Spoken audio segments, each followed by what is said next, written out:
In the desolate outskirts between the great forest and the city walls, where whispers of magic lingered among the breeze, lived a goblin named Kipwick. He was unlike any other goblin in both appearance and demeanor, with piercing emerald eyes that held a hint of melancholy and a raven black ponytail that often fell toward his rugged face. Kipwick bore an air of mystery that set him apart.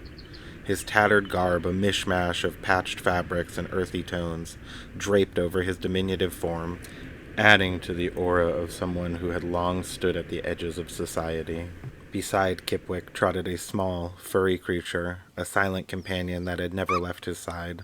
This long-eared, furry, four-legged beast had fur as soft as moonlight and eyes that glimmered with an otherworldly luminescence.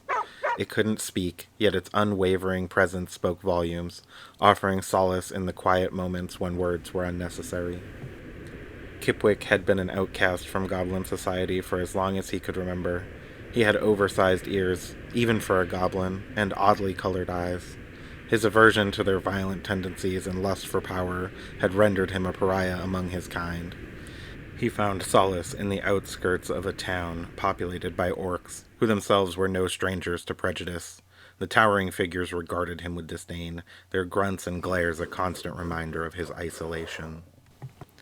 The town buzzed with life, the raucous sounds of market stalls and the clash of steel echoing through the narrow streets.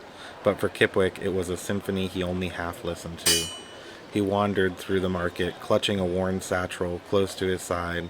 Inside lay trinkets and baubles he had collected, items that spoke of a world beyond the one he inhabited. Though he craved friendship, Kipwick had no friends. He observed the camaraderie of the town's denizens from a distance, envious of the connections he saw. A group of children laughing caught Kipwick's attention, their eyes curious yet cautious as they cast fleeting glances his way, not yet tainted by the prejudice of adulthood. As the sun dipped below the horizon, casting long shadows that seemed to mirror his own solitude, Kipwick retreated to a hidden alcove on the outskirts of the town. There, with the faint glow of fireflies illuminating the night, he shared a simple meal with his furry companion. They sat in shared silence, each lost in their own thoughts. On nights like this, Kipwick longed to return to Gob Isle, in hopes they would finally accept him, but he knew, just as he had not changed his views, neither would they. Gob Isle, a small island off the coast of the eastern shore, far beyond the thick of the trees, was where Kipwick was born. He often wondered if he'd ever return there, or if he'd ever even see another goblin again. As the stars emerged, Kipwick's emerald eyes stared into the vastness above, his heart heavy with the weight of his isolation, but somewhere deep within him a flicker of hope remained, a belief that one day he would find acceptance, and perhaps even forge a connection that would break the chains of his loneliness.